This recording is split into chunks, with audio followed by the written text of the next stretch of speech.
você com esse momento de culto. Abençoa o pastor Pedro, que estará trazendo a mensagem nesta noite, nesta manhã. E que a mensagem vinda de Ti possa vir transformar as nossas vidas, o nosso ser, nos dá ânimo, nos dá coragem para enfrentar a vida, Senhor, e para fazer a Tua obra. Em nome de Jesus que nós pedimos, que Te agradecemos por tudo. Amém, Senhor. Nós passamos agora a palavra ao pastor Pedro, que trará a mensagem da parte de Deus nesta manhã.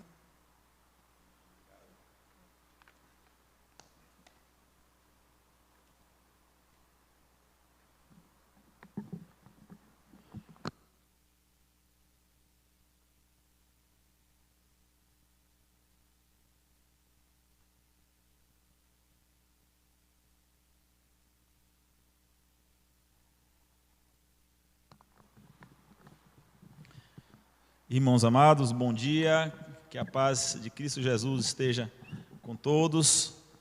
Temos, nesse momento,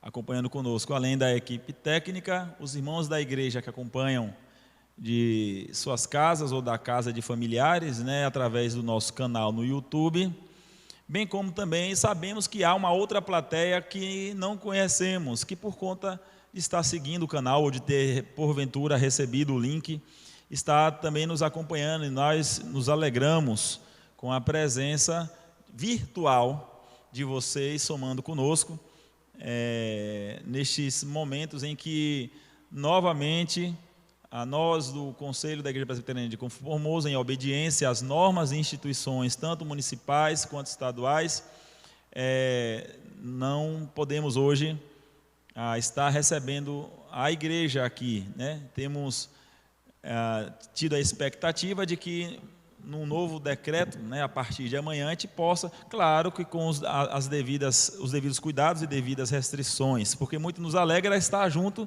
com os irmãos na casa do Senhor, poder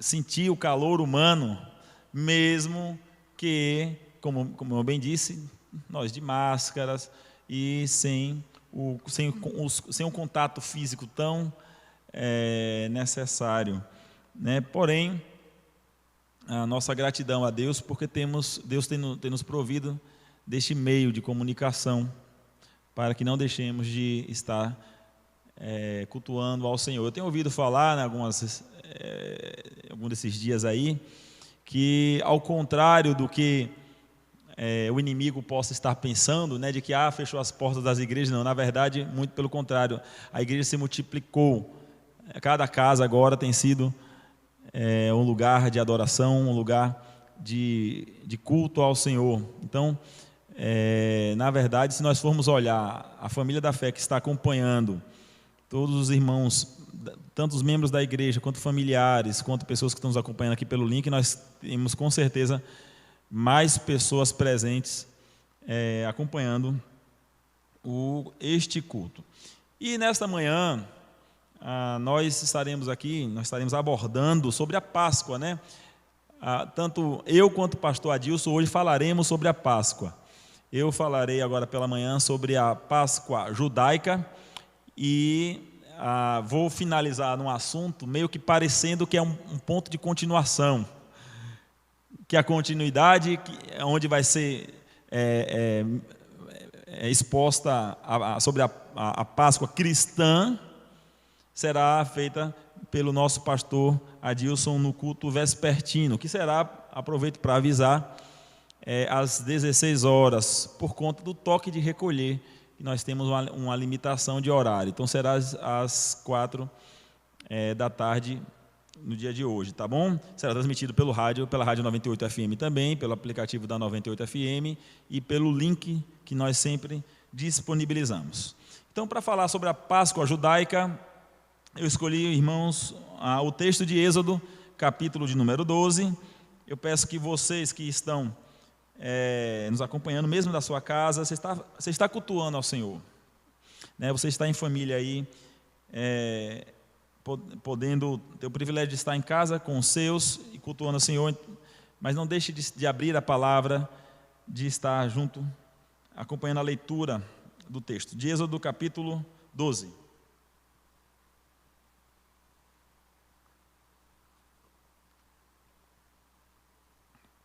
A instituição da Páscoa. Disse o Senhor a Moisés e a Arão na terra do Egito: esse mês vos será o principal dos meses, será o primeiro mês do ano.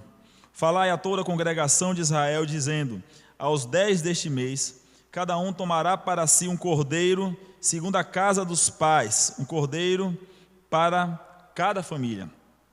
Mas se a família for pequena para um cordeiro, então convidará ele o seu vizinho mais próximo, conforme o número das almas, conforme o que cada um puder comer. Por aí calculareis quantos bastem para o cordeiro. O cordeiro será sem defeito, macho de 1 ano. Podereis tomar um cordeiro ou um cabrito. E o guardareis até o 14º dia deste mês. E todo o ajuntamento da congregação de Israel o imolará no crepúsculo da tarde. Tomarão do sangue e o porão em ambas as ombreiras e na verga da porta, nas casas em que o comerem. Naquela noite comerão a carne assada no fogo, com pães asmos e ervas amargas a comerão. Não comereis do animal nada cru, nem cozido em água, porém assado ao fogo, a cabeça, as pernas e a fressura. Nada deixareis dele até pela manhã, o que, porém, ficar até pela manhã, queimá-lo-eis. Dessa maneira o comereis, lombo cingido, sandálias nos pés e cajado na mão. Comê-lo-eis à pressa, é a Páscoa do Senhor. Porque naquela noite passarei pela terra do Egito e ferirei na terra do Egito todos os primogênitos, desde os homens até os animais. Executarei juízo sobre todos os deuses do Egito. Eu sou o Senhor. O sangue vos será por sinal nas casas em que estiverdes. Quando eu vir o sangue, passarei por vós, e não haverá entre vós praga destruidora, quando eu ferir a terra do Egito. Este dia vos será por memorial, e o celebrareis com solenidade ao Senhor. Nas vossas gerações o celebrareis por estatuto perpétuo. 7 dias comereis pães asmos, logo ao primeiro dia tirareis o fermento das vossas casas, pois qualquer que comer coisa levedada desde o primeiro dia até o 7º dia, esta pessoa será eliminada de Israel. Ao primeiro dia haverá para vós outros santa assembleia. Também ao 7º dia tereis santa assembleia. Nenhuma obra se fará nele, exceto o que diz respeito ao comer. Somente isso podereis fazer. Guardai, pois, a festa dos pães asmos, porque nesse mesmo dia tirei vossas hostes da terra do Egito. Portanto, guardareis este dia nas vossas gerações por estatuto perpétuo. Desde o dia 14 do primeiro mês, à tarde, comereis pães asmos, até a tarde do dia 21 do mesmo mês. Por 7 dias não se ache nenhum fermento nas vossas casas, porque qualquer que comer pão levedado será eliminado da congregação de Israel, tanto peregrino como natural da terra. Nenhuma coisa levedada comereis, em todas as vossas habitações comereis pães asmos. Chamou, pois, Moisés todos os anciãos de Israel e lhes disse: escolhei e tomai cordeiros segundo as vossas famílias e imolai a Páscoa. Tomai um novilho de sopo, molhai-o no sangue que estiver na bacia e marcai a verga da porta e suas ombreiras, com o sangue que estiver na bacia. Nenhum de vós saia da porta da sua casa até pela manhã, porque o Senhor passará para ferir os egípcios. Quando vir, porém, o sangue na verga da porta e em ambas as ombreiras, passará o Senhor aquela porta e não permitirá ao destruidor que entre em vossas casas para vos ferir. Guardai, pois, isto por estatuto para vós outros e para vossos filhos, para sempre. E uma vez dentro na terra, que o Senhor vos dará, como tem dito, observai esse rito. Quando vossos filhos vos perguntarem que rito é esse, respondereis: é o sacrifício da Páscoa ao Senhor, que passou por cima das casas dos filhos de Israel no Egito, quando feriu os egípcios e livrou as nossas casas. Então o povo se inclinou e adorou. E foram os filhos de Israel e fizeram isso. E como o Senhor ordenara a Moisés e Arão, assim fizeram. Vamos orar? Santo eterno Deus, nossa gratidão, Senhor, por esse dia tão especial, dia que nós estamos comemorando a ressurreição do Teu Filho amado Jesus. E como diz um cântico que comumente cantamos, porque o Senhor Cristo vive, nós podemos crer no amanhã, podemos ter esperança e saber que as nossas vidas estão nas mãos daquele que vive e reina para sempre. Perdoa-nos, Senhor, pela nossa fraqueza de fé, pelos nossos pecados, por tudo quanto temos cometido contra o Senhor. E nos purifica, nos lava através do sangue do Cordeiro, o Cordeiro Santo do Senhor. E em nome de Cristo mesmo, nós rogamos que esta mensagem, essa palavra, ela frutifique na vida, no coração de cada um daqueles que estão a ouvindo. Oramos assim em nome para a glória de Cristo. Amém. Amém.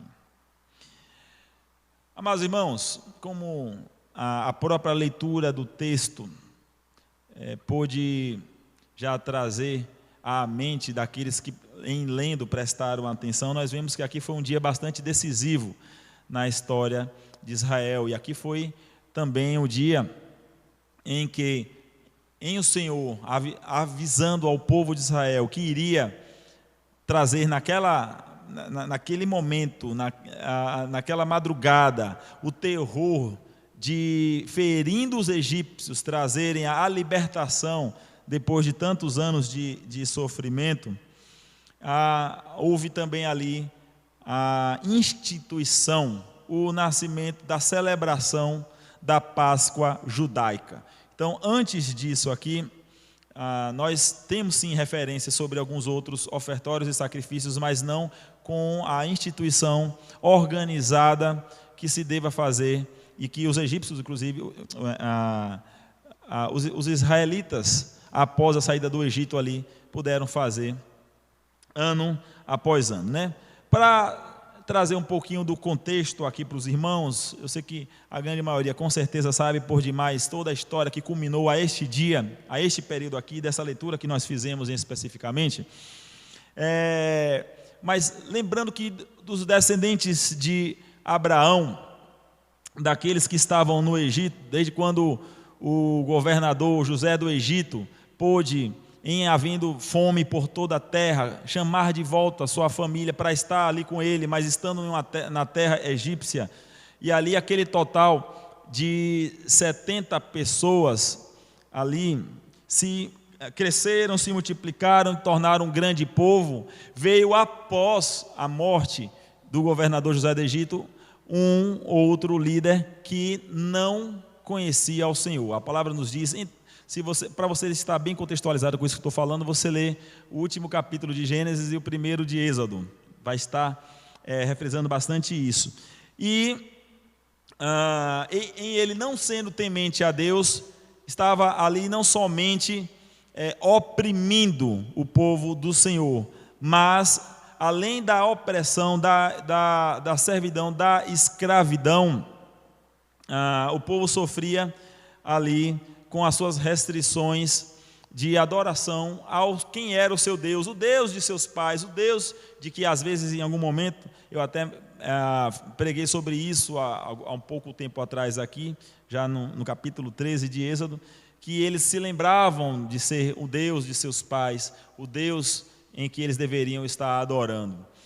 Porém, todo o período que levou dessa chegada da família de José do Egito até este dia que nós estamos vendo aqui, foi um período, se você for dar uma olhadinha aqui, ainda no capítulo 12, mas no versículo de número 40, vimos que foi um período de 430 anos, ou seja, entre um povo de 70 pessoas e até uma multidão, que no versículo de número 37 diz aqui que eram 600 mil homens, fora mulheres e fora crianças, e os animais, foram 430 anos neste espaço e de muito sofrimento, né? E o grande fato, o grande episódio dessa fatídica noite que aconteceu há 3.500 anos atrás de hoje, foi o que nós vemos aqui, que o Senhor ordenou com que todas as famílias celebrassem um rito que, como eu bem disse, viraria o rito a ser celebrado todos os anos pelo povo do Senhor. Cada família iria sacrificar um cordeiro, imolar um cordeiro, macho, de 1 ano e sem defeito, e ali pegar na bacia o sangue daquele cordeiro imolado, e com o sopo ir nas vergas das portas de suas casas, e marcar com o sangue daquele cordeiro imolado, guardando-os daquilo que viria a acontecer mais tarde, que o Senhor passaria por cima de todo o Egito, ferindo os egípcios, mas poupando do seu santo juízo, poupando da sua ira aqueles que estavam com suas casas com a marcação do sangue. E fazendo menção disso, eu não posso deixar de mencionar que quando a Páscoa é mencionada aqui, no versículo 11, o Senhor ele nos diz, olha, é a Páscoa do Senhor. Versículo 12, porque naquela noite eu passarei pela terra do Egito e ferirei na terra do Egito todos os primogênitos. E se você vier aqui para o versículo 27, além de mencionar a Páscoa, ele diz o que é que significa a Páscoa literalmente. No 27, é o sacrifício da Páscoa ao Senhor, que passou por cima das casas dos filhos de Israel no Egito, quando feriu os egípcios e livrou as nossas casas. Então a palavra Páscoa significa passar por cima. O termo hebraico aqui é Pessah. Se escreve Pesach, CH no final. Mas que significa literalmente passar sobre, passar por cima. Fazendo menção, referência ao Senhor que enviou de si mesmo, né, o destruidor para aniquilar os egípcios, fazendo assim justiça ao povo do Senhor. Esta festa, ela cruzou séculos, foi sendo celebrada pelo povo judeu, que inclusive até os dias de hoje, os judeus ainda comemoram à moda antiga, não exatamente como está aqui em Êxodo 12, né? Mas com os ritos e com as simbologias ainda, com a carne do cordeiro, com ervas amargas, com pães asmos, que são pães sem fermento, como nós vemos aqui na descrição. Mas nós, cristãos, eu já posso aqui estar antecipando que sabemos e entendemos que todo este rito, todos esses episódios e todos esses elementos não eram o fim em si mesmos. Todos eles não significavam apenas aquilo em que os olhos naturalmente estavam vendo. Todos eles eram, nós na teologia chamamos de sombra daquilo que viria a ser a luz. Todos esses ritos apontavam para algo, para alguém, e este alguém foi a pessoa de Jesus Cristo, que é o Cordeiro Santo de Deus, que tira o pecado do mundo. Então todo esse rito se culminaria na pessoa de Cristo. Ele sim é a nossa Páscoa, ele é o Cordeiro de Deus, ele é a representação daquilo que aconteceu com Isaac. Quando Deus mandou Abraão oferecer o seu filho Isaac no sacrifício, e não havendo cordeiro ali, Isaac pergunta, meu pai, onde está o cordeiro? E Abraão responde, Deus proverá para si o cordeiro para o holocausto. Então ali o Senhor foi o cordeiro que poupou a vida de Isaac ali no Monte Moriá. Ou seja, ele foi o cordeiro suficiente para o sacrifício que Deus pediu que Abraão fizesse. Aqui na Páscoa judaica, Cristo é o cordeiro suficiente para a família, já que o cordeiro aqui era para cada família providenciar um cordeiro. Mais adiante, em Isaías 53, Cristo é o cordeiro suficiente agora para toda a nação, ou seja, foi de Isaac para a família e agora para toda a nação. Porém, em João 1:29, João Batista responde a pergunta de Isaac, lá no Antigo Testamento, quando perguntou, meu pai, onde está o cordeiro? E Abraão não sabia qual era a resposta, disse, Deus vai prover para si. João Batista diz, quando vê o seu Senhor Jesus, eis o Cordeiro de Deus, que tira o pecado do mundo. Tudo aponta para Cristo. Todo este rito apontava para o Senhor Jesus Cristo. E o Senhor Jesus Cristo, em sua vida, vou fazer aqui apenas um breve adendo, porque o pastor Adilson hoje à noite falará com mais propriedade sobre isso, mas apenas um breve adendo. Ele, sendo ele o Cordeiro Pascal, ele sobe na sua última semana de vida para Jerusalém, onde ele sabia que de tudo que aconteceria com ele, desde aquela fatídica entrada, em que, após a sua entrada em Jerusalém, a entrada que foi inclusive festejada com Ramos, né? Chamado também o domingo de Ramos, e ter ministrado, celebrado a sua última ceia ali com os discípulos, e encerrando nele este rito antigo que nós lemos aqui em Êxodo capítulo 12, instituindo ele mesmo a celebração da Santa Ceia, o partir do pão e tomar do cálice, como sendo a representatividade de toda a festa pascal, apontando para o pão ser a sua carne e o vinho, o cálice, o suco de uva, ser o seu sangue. A ceia do Senhor é, sem dúvida, o elo de ligação entre as duas vindas do Senhor, né? Entre a vinda que ele viveu, morreu e ressuscitou, derramou seu sangue por nós, e também a vinda que ele nos prometeu que viria e cearia novamente conosco, e nós ceamos com ele, né? E já adentrando aqui nos significados mais importantes que eu quero destacar da festa judaica, da Páscoa judaica, não posso deixar de chamar a atenção logo de cara o significado de que posteriormente foi se chamado de Semana Santa, que foi essa semana, esses 7 dias que Deus falou através de Moisés para que Israel cumprisse um rito por 7 dias. E essa Semana Santa, e o que é a Semana Santa? A Semana Santa, traduzindo para termos menos técnicos do que equinócios, do que solstícios, é comemorada no primeiro domingo após a terceira lua cheia do ano. Então você pega isso como referência. Ao iniciar o ano, a lua cheia ela varia entre 28 a 35 dias de uma para outra.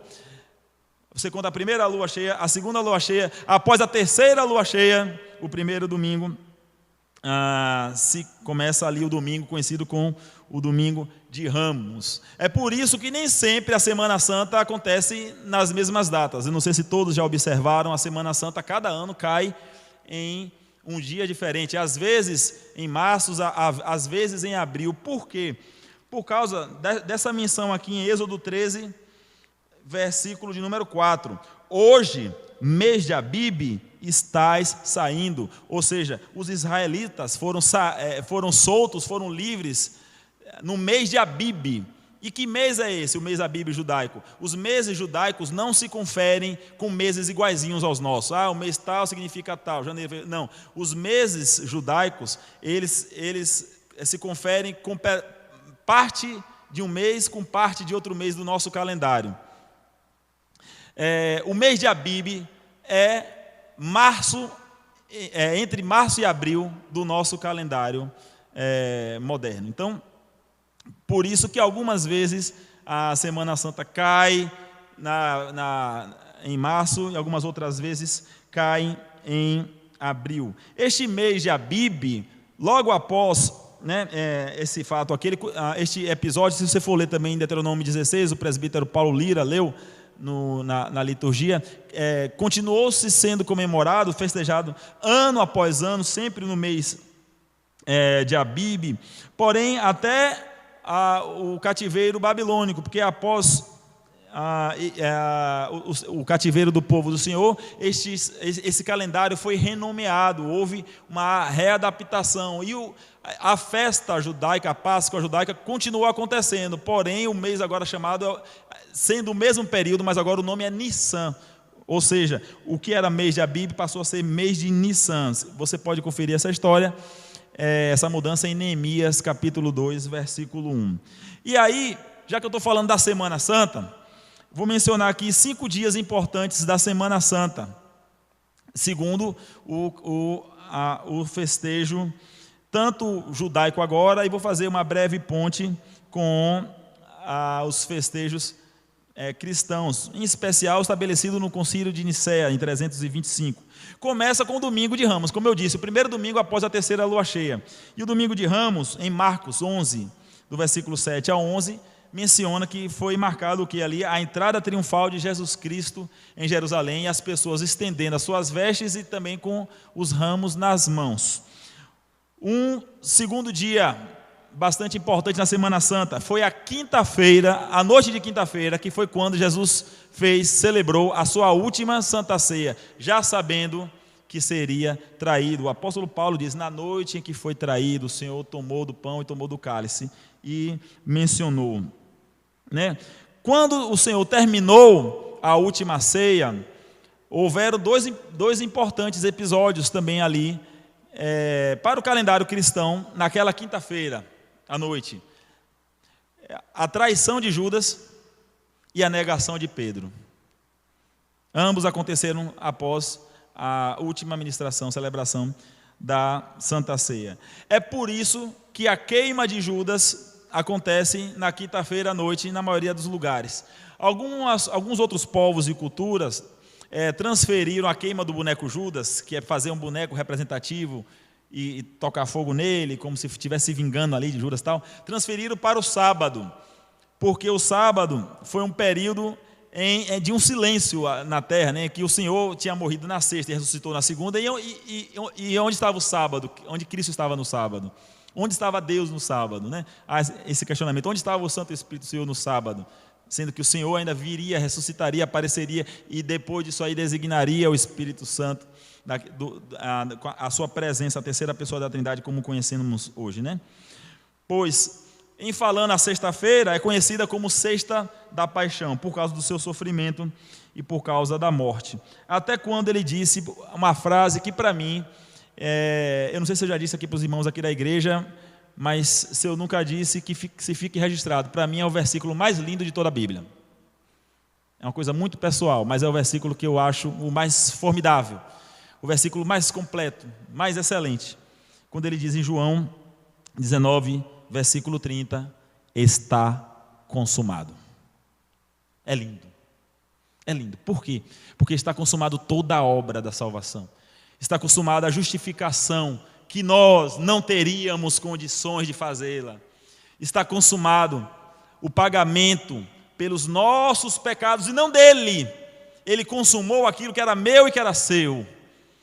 Ele sofreu tudo, até quando as 7 palavras na cruz, né? Como alguns até também comemoram, a gente faz algumas menções a essa última, antes de ter expirado, de ter morrido naquela sexta-feira fatídica, às 3 da tarde. Lembrando que ele foi crucificado às 9 da manhã. Imagine quanto que não sofreu o nosso Senhor ali, das 9 da manhã até as 3 da tarde, quando disse essa frase.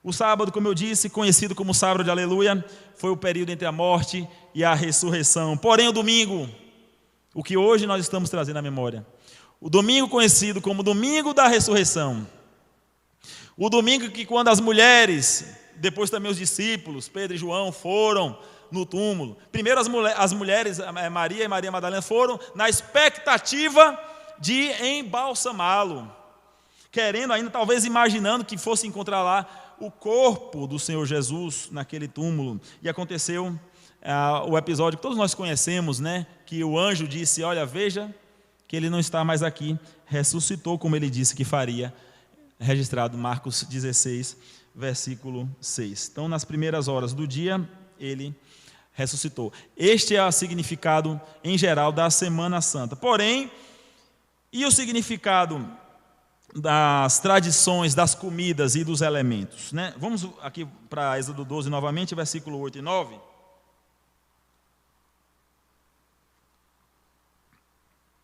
Quando diz: naquela noite comerão a carne assada no fogo, com pães asmos e ervas amargas a comerão. Não comereis do animal nada cru, nem cozido em água, porém assado ao fogo, a cabeça e as pernas e a fressura. Ou seja, carne assada, pães asmos e ervas amargas. O que é que isto são? Vou começar a explicar pelo pão, chamado pão, os pães asmos, né? Os pães asmos, para falar um pouco mais sobre ele, eu peço que você venha aqui para o versículo 17 ao 20. Guardai, pois, a festa dos pães asmos, porque neste mesmo dia tirei vossas hostes da terra do Egito. Portanto, guardareis este dia nas vossas gerações por estatuto perpétuo. Desde o dia 14 do primeiro mês à tarde, comereis pães asmos, até a tarde do dia 21, de 14 para 21, 7 dias. Por 7 dias não se ache nenhum fermento nas vossas casas, porque qualquer que comer pão levedado será eliminado da congregação de Israel, tanto peregrino como natural da terra. Nenhuma coisa levedada comereis, em todas as habitações comereis pães asmos. Primeiro falar sobre o pão em si, para depois falar a questão do pão sem fermento. O pão, eu tenho certeza também que não há dúvidas de que é uma representatividade também da pessoa de Cristo. O pão representa o seu corpo, representa o corpo do nosso Senhor que é dado por nós, como é celebrado, ministrado em todas as vezes que ministramos a Santa Ceia do Senhor. Hoje, primeiro domingo do mês, se estivéssemos aqui, a igreja com as portas abertas, estaríamos celebrando a Santa Ceia do Senhor. Se Deus nos permitir, logo mais à tarde, estarei em Bananeiras lá, que é uma flexibilização da permissão das pessoas no templo. Estaremos celebrando a Santa Ceia lá hoje à tarde. Aponta para aquele que disse em João 6,51: eu sou o pão vivo que desceu dos céus.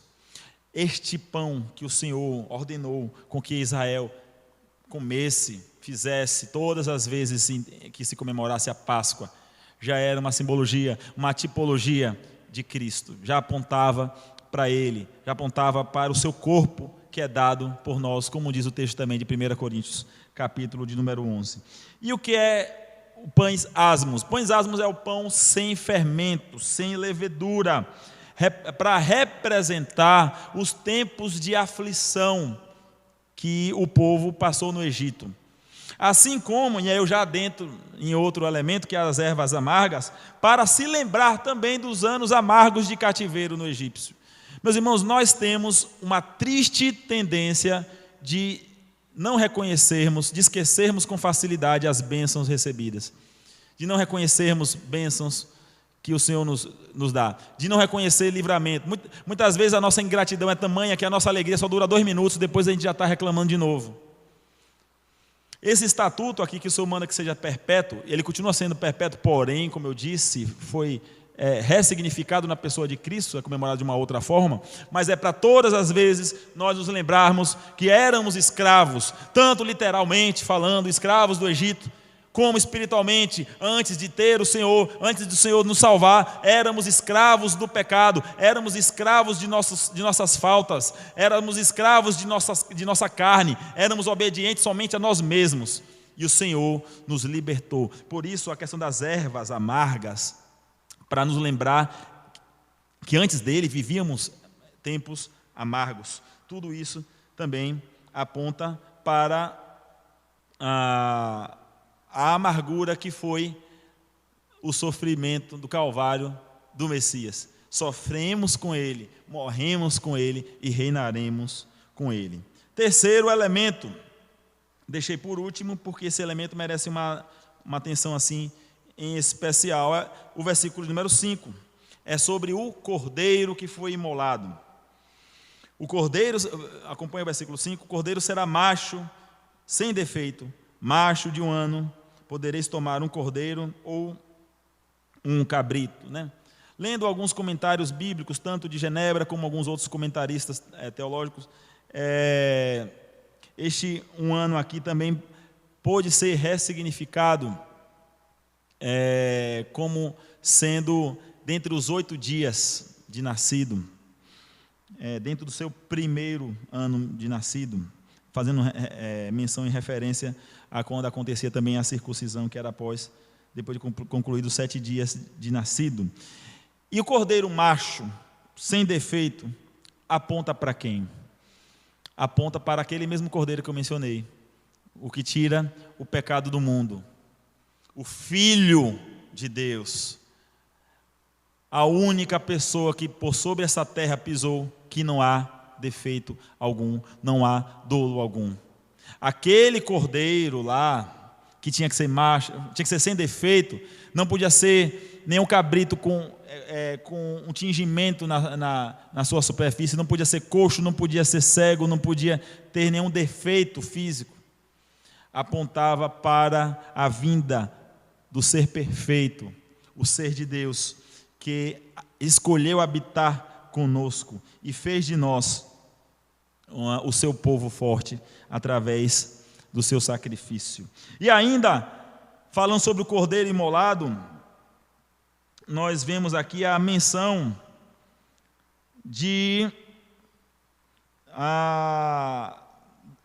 após a imolação, o sangue do cordeiro foi utilizado para marcar as casas das famílias egípcias, das famílias israelitas no Egito. Isso nos aponta também para que o sacrifício do sangue do cordeiro, o sacrifício dele, o sangue dele vertido na cruz, serve para fazer de nós também família da sua aliança. Meus irmãos, é um privilégio pertencer à família da aliança. É um privilégio saber que o sangue do Senhor é quem nos marcou, é quem nos marca, é quem nos guarda. Assim como aqui no versículo 13, o sangue vos será por sinal nas casas em que estiverdes, e quando eu vir o sangue, passareis por vós, e não haverá entre vós praga destruidora. Ah, que bênção! 1 Pedro capítulo 1, verso 19 nos diz: nós que fostes resgatados pelo precioso sangue de Cristo, como de cordeiro, sem mácula e sem defeito algum. Amados irmãos, nós fomos resgatados por um sangue puro, de alguém sem defeito, que fez uma obra completa, que fez uma obra perfeita, e que por causa da sua obra podemos hoje fazer parte da aliança em que o Senhor estabeleceu, e que neste dia, através desse rito, se consumou ali a proteção do Senhor para com Israel, que viria a ter também ainda nos 40 anos de peregrinação pelo deserto até chegar à terra prometida. Mas eu quero ainda chamar a atenção para uma outra coisa sobre a festa judaica, ou a Páscoa judaica, que é a progressividade da revelação. O que é progressividade? Se você entender a teologia bíblica de Gênesis a Apocalipse, você verá que toda a palavra de Deus, ela é voltada para a glorificação, para a explanação do Filho de Deus. Toda a Escritura é sobre Cristo. De Gênesis a Apocalipse, tudo se refere a Cristo. Só que, de Gênesis, o Pentateuco, os livros históricos, os Salmos, e depois os profetas maiores e os profetas menores, houve em o decorrer da história de Israel o que nós chamamos de progressividade da revelação, ou progressividade revelacional, que o Senhor foi de tempos em tempos trazendo o seu querer, ensinando para o povo o que ele queria e fazendo com que, através de novos ritos, através de novas simbologias, todos estarem voltando para obedecê-lo, para adorá-lo e para servi-lo, para buscar a ele, até que na progressividade da revelação o Senhor aprove a ele esvaziar-se de si mesmo enviar o seu Filho amado para aqui na terra ele ser a completude da revelação de Deus, como nos diz o autor aos Hebreus. Então, em Cristo está todo o sacrifício, não somente o sacrifício do Cordeiro aqui da Páscoa, mas todos os ritos, toda a lei está nele, todas as cerimônias, a lei cerimonial está nele, aponta para o Senhor Jesus. E ele, o que foi que o Senhor Jesus fez com todas essas festas, com todo esse rito? Ele, de uma maneira até representativa, teatral no sentido de apresentação, ele fez uma representação dos elementos, apontando ali, ensinando que se referia a ele mesmo. Então, por isso que nós, reformados, o único elemento do culto e que se permite uma representatividade, uma interpretação, é quando nos lembramos daquilo que foi o marco na vida da igreja, que foi quando o Senhor ali celebrou, ministrou a última Santa Ceia, encerrando a ceia pascal, a Páscoa dos judeus. Para falar um pouco mais sobre esse assunto, eu quero pedir aos amados que possam abrir suas Bíblias no livro de Coríntios, 1 Coríntios capítulo 11, o verso 17. 1 Coríntios capítulo 11, verso 17, o apóstolo Paulo vem nos trazer aqui agora algumas exortações quanto à celebração da ceia do Senhor e quanto à preparação para a ceia do Senhor, não somente a própria celebração da ceia, sim, mas as coisas que acontecem antes. Diz assim, nisso, porém, que vos prescrevo, não vos louvo, porquanto vos ajuntais, não para melhor, e sim para pior. Uma palavra dura. Porque, antes de tudo, estou informado haver divisões entre vós, quando vos reunis na igreja, e eu, em parte, o creio. Porque até mesmo importa que haja partidos entre vós, para que também os aprovados se tornem conhecidos em vosso meio. Quando, pois, vos reunis no mesmo lugar, não é a ceia do Senhor que comeis. Porque, ao comerdes, cada um toma antecipadamente a sua própria ceia, e há quem tenha fome, ao passo que há também quem se embriague. Não tendes, porventura, casas onde comer e beber? Ou menosprezais a igreja de Deus e envergonhais os que nada têm? Que vos direi? Louvar-vos-ei.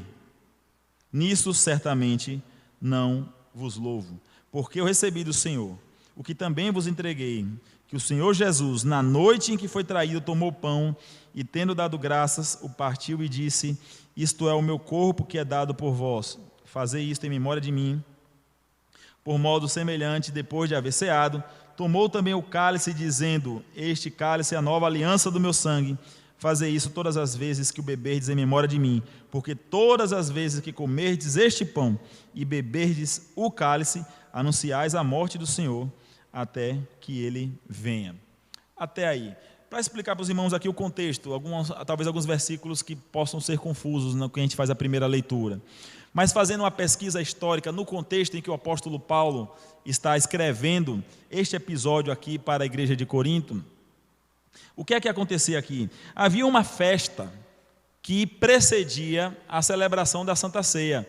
Era uma festa informal entre o povo da igreja. Era uma festa conhecida como festa do ágape, ou seja, festa do amor. Cada família deveria levar para esta festa algum prato para compartilhar nessa festa lá e todos comerem, já que era um dia festivo, que logo após a festa se celebraria a Santa Ceia do Senhor. Eu acho que os irmãos da igreja daqui sabem bastante, já devem ter feito o link entre isso e o que nós, antes da pandemia, comemorávamos, né, mensalmente também. O grupo de casais da igreja realiza um evento chamado Junta Panelas. O Junta Panelas é o quê? Cada família vai levar alguma coisa e, chegando lá no local combinado, todos participaríamos do alimento que foi trazido de maneira geral. Porém, o que estava acontecendo aqui é que houve uma desordem, tanto nesse evento que antecedia a Santa Ceia, a Ceia do Senhor, quanto na própria Santa Ceia do Senhor. E aí o apóstolo Paulo, ele faz algumas instruções bastante sérias quanto à ceia, por causa dos episódios que, como ele disse aqui no versículos 17 e 18, estou ouvindo falar que está acontecendo dentre vós e por isso não vos louvo. E aí ele chama a atenção de, por causa desses episódios, quais os cuidados devemos ter no que diz respeito à celebração, à Santa Ceia do Senhor. Primeiro, os versículos 21 e 22 aponta aqui para o cuidado da acepção de pessoas. Já que era uma festa para ser um ajuntamento, uma festa de alegria, virou uma festa de soberba. Era para ser um preparatório para a ceia, virou motivo de vanglórias pessoais, Porque ao comerdes, cada um toma antecipadamente a sua própria ceia, e há quem tenha fome, ao passo que há também quem se embriague. Então veja que tinha gente se embriagando num evento que era para ser um evento cristão, entre crentes, está falando da igreja, que preparava para a Santa Ceia. E há quem passe fome, há quem está ali necessitado, ou seja, gente que foi, deixa eu levar aqui uma coisa simples, de repente a pessoa levou para aquela ceia lá uma sopa rala com pouca coisa, enquanto que os mais luxuosos, talvez para se vangloriar, talvez para mostrar que podem mais, chegava naquele momento, expunha toda a sua riqueza, dizendo assim, que eu posso mais, e ainda faziam vergonha, comendo além do limite e se embriagando. O apóstolo Paulo fala assim, vocês não têm casa não para terem comido já em casa alguma coisa antes de vir comer aqui, como foi o texto que nós lemos aqui no verso 22? Pois isso já nos chama a atenção para uma aplicação que eu já quero fazer sobre este episódio que o apóstolo Paulo nos chama a atenção, de nós nos atermos que existem pessoas que passam necessidades ao nosso derredor e não tem condições de nós participarmos de uma mesa, de uma ceia do Senhor, da Santa Ceia, como fazemos mensalmente, sem olhar para a vida de pessoas que estejam passando necessidade. Vocês conseguem imaginar a cena que uma pessoa não se abriu com ninguém, não falou nada para ninguém, mas veio para a igreja, às vezes sem comer, porque não tem o que comer. Veio ali, a pessoa é um servo fiel. E ali estamos todos comemorando, celebrando a Santa Ceia. E dizemos que estamos em comunhão. E sendo que tem pessoas que estão em situações horrendas, passando por dificuldades tantas.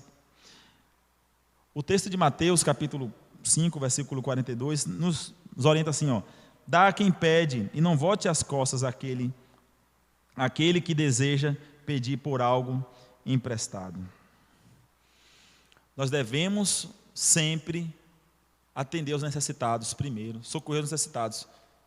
É hipocrisia participar de uma ceia sem antes atentarmos para isso.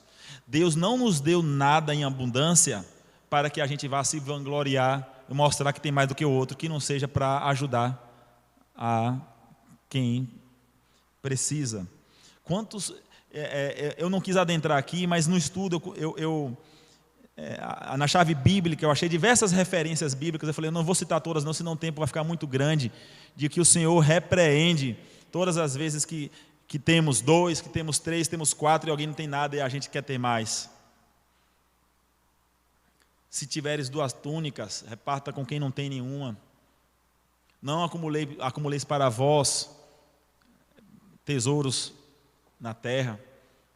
Repito, se Deus deu mais, se Deus pôde te abençoar com mais do que com a outra pessoa, meu irmão, minha irmã, entenda que o Senhor fez isso não para te botar. Você acha que Deus quer que você vá competir com Ele, com a glória dEle, é para você ser a 4ª pessoa da Trindade? Se Ele te deu, se Ele pôde te abençoar, é para você abrir a mão, é para você morrer para si mesmo, é para você se doar também, como os apóstolos fizeram ali em Atos capítulo 2, procurando de quem houvesse necessidade e podendo abençoar quem era da família da fé ali, que estava passando por qualquer tipo de dificuldade. Fora disso, não faz sentido celebrarmos a Santa Ceia. Um outro problema, no versículo 18, o apóstolo Paulo menciona que há divisões. Estou informado de haver divisões entre vós, quando vos reunis na igreja. Ou seja, o problema das divisões, o problema do cisma, né? O termo grego usado para a divisão, cisma. Agora veja que é uma outra coisa absurdamente incompatível participarmos da Santa Ceia do Senhor, estando nós divididos entre nós mesmos. Como é que eu posso ter uma mágoa no meu coração do presbítero Paulo Lira, não consigo perdoá-lo, não consigo amá-lo, e alguma coisa que está inferindo entre a gente, e eu participo com ele a Santa Ceia do Senhor? Como é que eu posso estar aqui entre vocês, guardando um fel de amargura?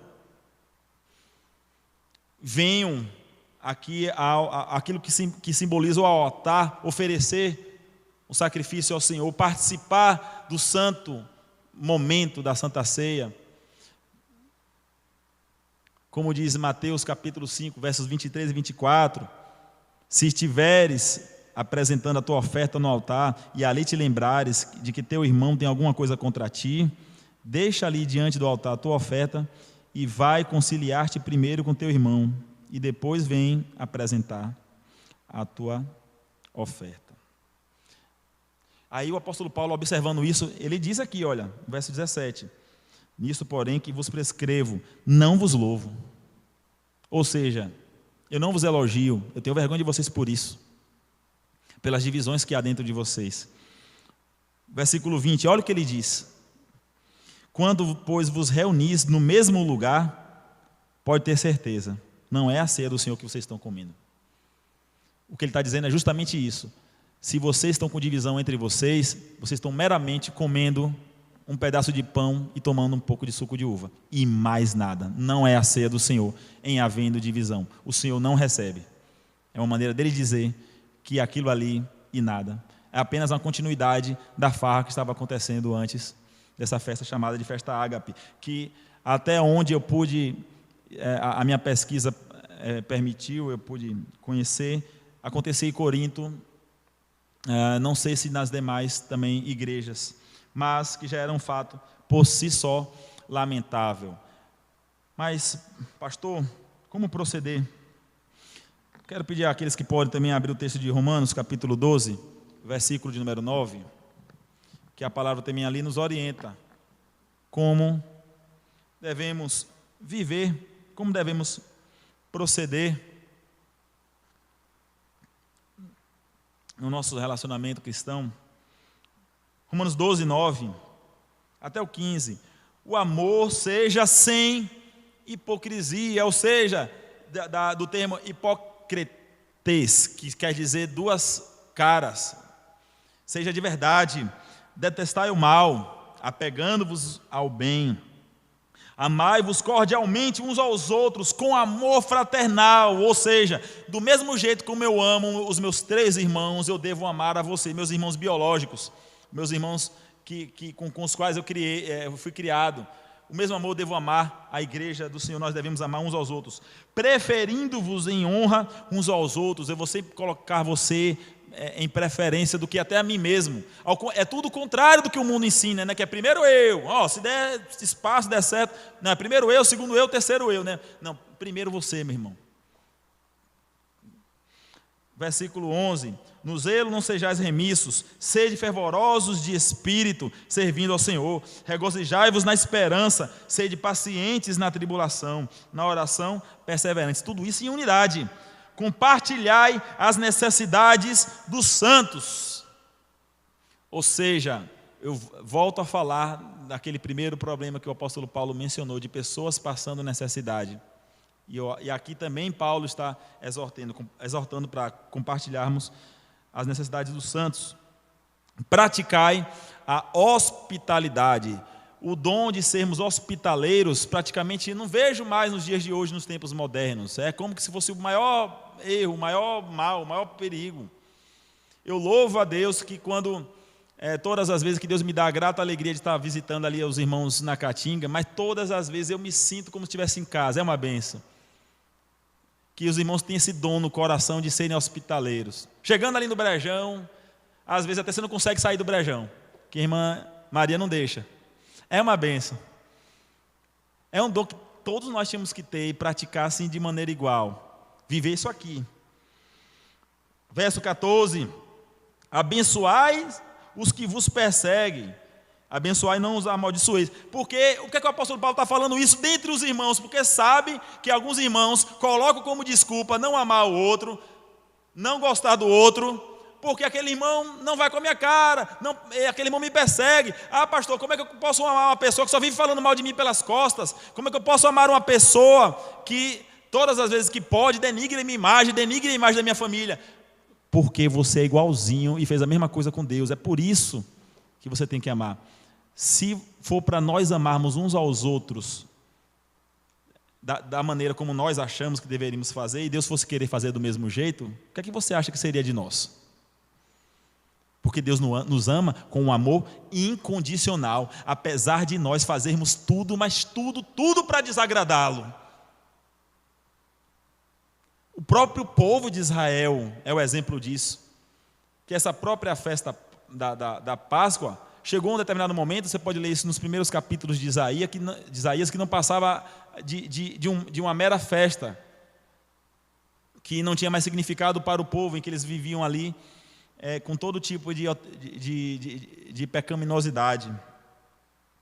Avançando, versículo 15: alegrai-vos com os que se alegram, e chorai com os que choram.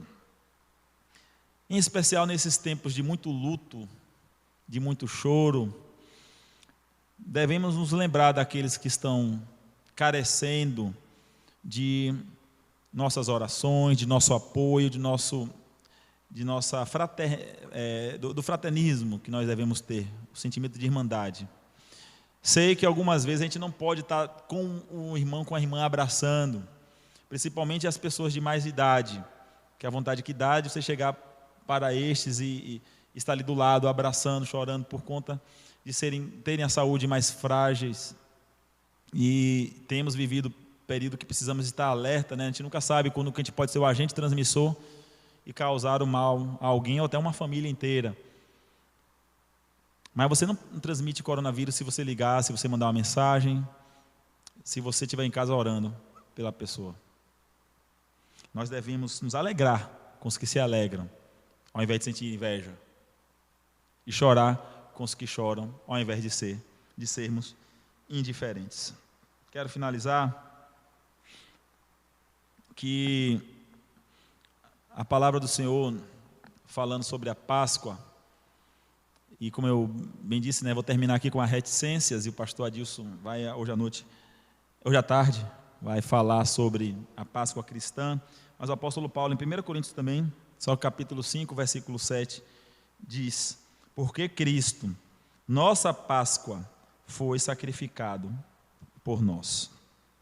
Em Apocalipse 1, versículo 5, nos diz: a parte de Jesus Cristo, que é a fiel testemunha, o primogênito dos mortos e o príncipe dos reis da terra, aquele que nos ama e em seu sangue nos lavou dos nossos pecados. Glórias a Cristo, que por causa do seu sangue nós temos os nossos pecados lavados e remidos nele. Que ele nos abençoe e nos faça trazer à memória sempre a sua vida, o seu sacrifício, o seu ato salvador, libertador para todos nós. Você pode fechar os seus olhos, nós vamos orar mais uma vez e depois estarei impetrando a bênção e dando alguns avisos antes de encerrarmos o nosso culto matinal.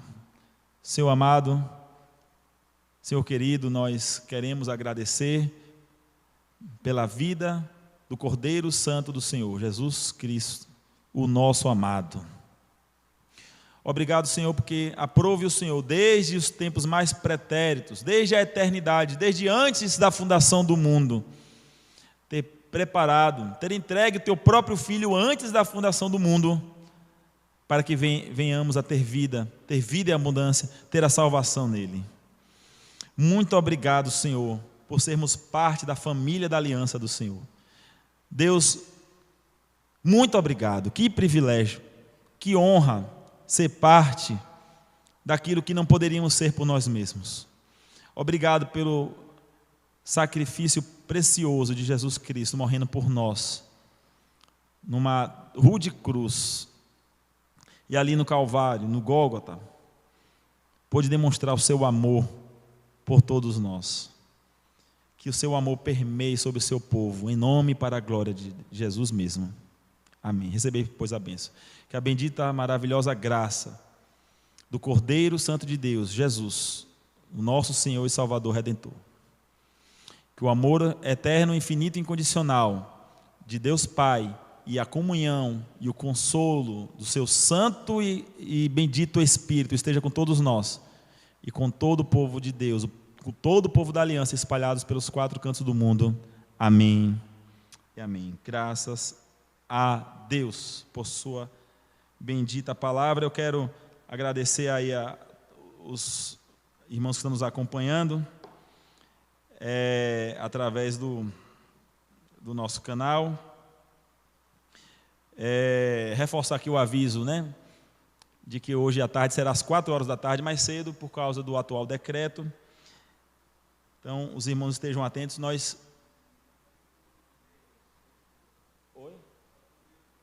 Certo. Rafinha, nosso amigo Rafinha Baixinho aqui está nos avisando que já tem informação privilegiada de que não será transmitido pela 98, somente pelo YouTube. Então, os irmãos receberão um link, né, da mesma forma. Tá certo? E a partir de amanhã, com os novos decretos, nós vamos estar informando aos irmãos como funcionará os demais cultos, né? Às quartas-feiras, por hora, enquanto que ainda não sabemos o decreto. Pode ser que amanhã mude, sabe? O que eu estou falando aqui é um aviso apenas prévio. Mas por hora, por uma nossa decisão no conselho, estamos ainda sem estar vindo para a igreja. O pastor Adilson passa a mensagem no grupo do WhatsApp da igreja na quarta-feira, às 20 horas, e à sexta-feira, às 20 horas, temos reunião pelo Google Meet também, a reunião de oração, a cada sexta-feira, conduzida por uma das sociedades domésticas da igreja. Repito, possa ser que amanhã, em havendo uma possível flexibilização, nós venhamos avisar que a quarta-feira possa voltar a ser presencial, a sexta também, e o domingo também, mas por hora ainda não, tá bom? Eu quero dar um aviso aqui, algo inusitado, assim, diferente, mas eu falei, não, eu acho importante avisar para os irmãos da igreja, já que os irmãos têm como parte da equipe pastoral um pastor chamado Pedro Aragão. Irmãos, eu recebi já algumas vezes mensagens de textos evangélicos muito bonitos, muito legais, e assinado Reverendo Pedro Aragão. Inicialmente eu ficava, rapaz, será que alguém compondo algum texto e se passando por mim? Eram textos até bons, textos até que eu assinaria. Poderia ter sido eu, sabe? Não era nada que eu fui contra, não, né? Porque seria pior, né? Um texto, uma heresia, alguém falando alguma besteira, assinado Reverendo Pedro Aragão, misericórdia. Mas só para esclarecer os irmãos, eu com essa dúvida, com a dúvida sobre isso, essa semana, ou foi na outra semana, aí eu fui no Google, coloquei Reverendo Pedro Aragão, para saber o que é que aparecia. Depois vocês pesquisam aí. Tem uns 3 pastores chamados Reverendo Pedro Aragão, espalhados pelo Brasil. Então os irmãos, se receberem alguma mensagem, Pedro Aragão, eu não sei como é que eu faço para os irmãos saberem que é minha mesmo. Mas talvez eu possa, de repente, colocar Reverendo Pedro C. de Correia, né? Correia é meu outro sobrenome, Pedro Correia Aragão, então Pedro C. Aragão, não sei. Mas só para os irmãos estarem sabendo, que às vezes pode circular alguma coisa aí, assinado Reverendo Pedro Aragão. E não fui eu dificilmente faço. Os últimos posts que eu fiz assim com versículos ou com frases minhas, alguns devem ter visto no Instagram, um desenhozinho, uma arte que foi feita, que tem até uma imagem minha, com o microfone na mão e tal. Mas não textos assim avulso de WhatsApp, dificilmente eu faço. Já tem muita gente boa, competente e inteligente fazendo. Eu sou o chinelo de todos esses, tá bom?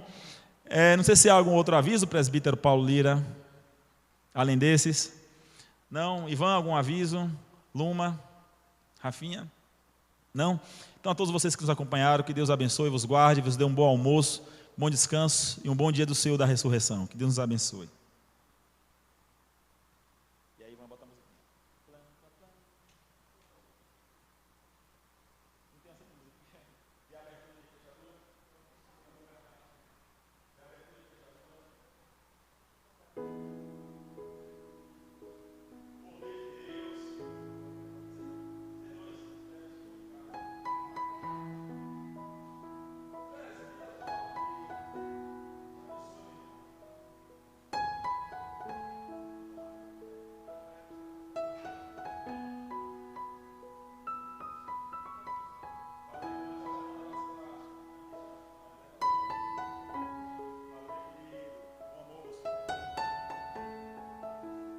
Vamos tomar uma aguinha também. A garganta secou, eu botei um copo.